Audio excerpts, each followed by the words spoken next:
Bismillahirrahmanirrahim. Assalamualaikum warahmatullahi wabarakatuh. Alhamdulillah, segala puji hanya milik Allah Subhanahu wa taala.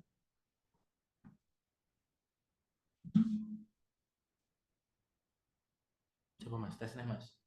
Cek cek cek Berarti cek nganu ceramah. cek cek cek cek cek. Oke. Lama ya. Iya. Assalamualaikum warahmatullahi wabarakatuh. Bismillahirrahmanirrahim. Alhamdulillah, segala puji hanya milik Allah Subhanahu wa taala yang telah memberikan kita berbagai nikmat dan karunia sehingga kita masih diberikan keadaan yang sehat walafiat. Amin ya rabbal alamin. Salawat dan serta salam semoga senantiasa tercurahkan kepada junjungan Nabi kita Muhammad SAW beserta keluarga, sahabat dan pengikutnya hingga akhir zaman. Pada kesempatan kali ini, izinkan saya menyampaikan sedikit tausiah tentang kewajiban seorang muslim untuk berdakwah. Teman-teman yang dirahmati Allah, dakwah merupakan salah satu kewajiban utama bagi setiap muslim. Allah Subhanahu wa taala berfirman dalam Al-Qur'an surah Ali Imran ayat 104 yang artinya, dan hendaklah ada di antara kamu segolongan umat yang menyeru kepada kebajikan, menyuruh kepada yang ma'ruf dan mencegah dari yang mungkar. Merekalah orang-orang yang beruntung. Quran surah Ali Imran ayat 104.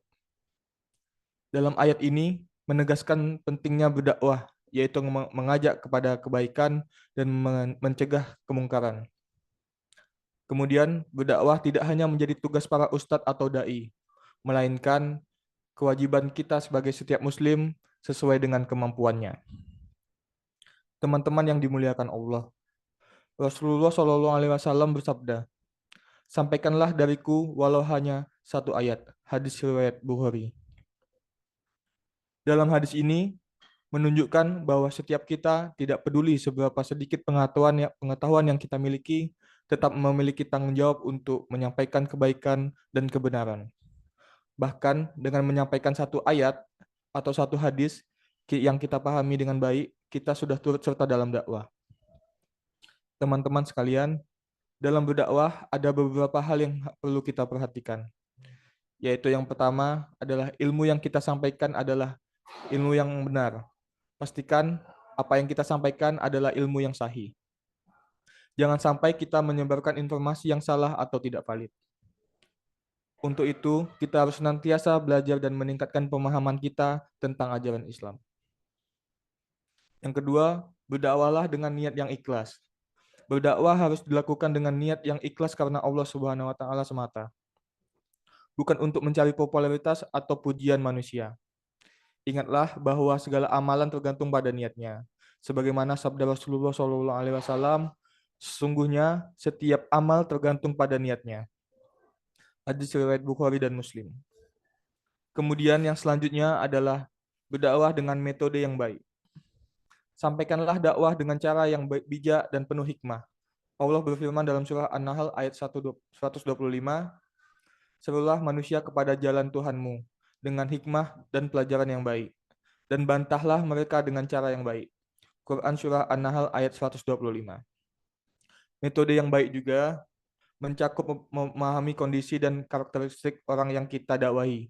Sebagai contoh, Rasulullah SAW selalu berdakwah dengan penuh kelembutan dan kasih sayang, sehingga pesan yang disampaikan dapat diterima dengan baik oleh umatnya.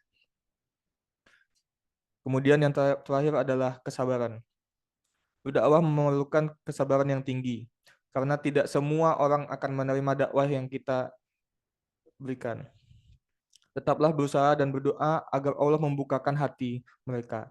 Sebagaimana Allah berfirman dalam surah Al-Asr ayat 3, kecuali orang-orang yang beriman, yang mengerjakan amal salih, serta saling menasihati untuk kebenaran dan saling menasihati untuk kesabaran. Teman-teman yang dirahmati Allah, kita semua memiliki peran penting dalam dakwah.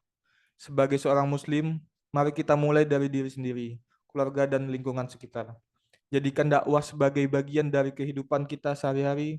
Mulailah dengan hal-hal sederhana seperti memberikan contoh yang baik, menjaga akhlak dan perilaku kita, serta selalu mengajak kepada kebaikan dan mencegah kemungkaran. Selain itu, di zaman sekarang kita memiliki berbagai kemudahan untuk berdakwah. Salah satu media yang sangat efektif adalah media sosial. Platform seperti Facebook, Instagram, Twitter, TikTok, YouTube, dan lainnya dapat kita manfaatkan untuk menyebarkan pesan-pesan Islam. Dengan menggunakan media sosial, kita dapat menjangkau lebih banyak audiens. Bahkan di berbagai belahan dunia, kita bisa membagikan tulisan, video, gambar, atau ceramah yang menginspirasi dan mengedukasi. Namun teman-teman perlu diingat bahwa dalam menggunakan media sosial untuk berdakwah, kita tetap harus memperhatikan etika dan sopan santun. Hindari debat kusir atau perdebatan yang tidak membawa manfaat, serta selalu pastikan bahwa konten yang kita bagikan adalah konten yang benar dan dapat dipertanggungjawabkan. Teman-teman yang dirahmati Allah, selain berdakwah melalui media sosial, kita juga dapat berdakwah melalui tindakan dan perilaku kita sehari-hari. Menjadi teladan yang baik bagi orang lain adalah bentuk dakwah yang sangat efektif. Ketika kita menunjukkan akhlak yang mulia, kejujuran, dan kebaikan dalam setiap aspek kehidupan kita, orang lain akan tertarik untuk mengetahui lebih banyak tentang Islam. Sebagaimana sabda Rasulullah SAW, sesungguhnya aku diutus untuk menyempurnakan akhlak yang mulia. Hadis riwayat Ahmad. Mari kita jadikan setiap langkah dan tindakan kita sebagai sarana untuk berdakwah. Dengan menunjukkan akhlak yang baik, kita dapat menginspirasi orang lain untuk mengikuti jejak kita dalam menjalankan ajaran Islam. Ingatlah bahwa pahala dari dakwah akan terus mengalir meskipun kita telah tiada.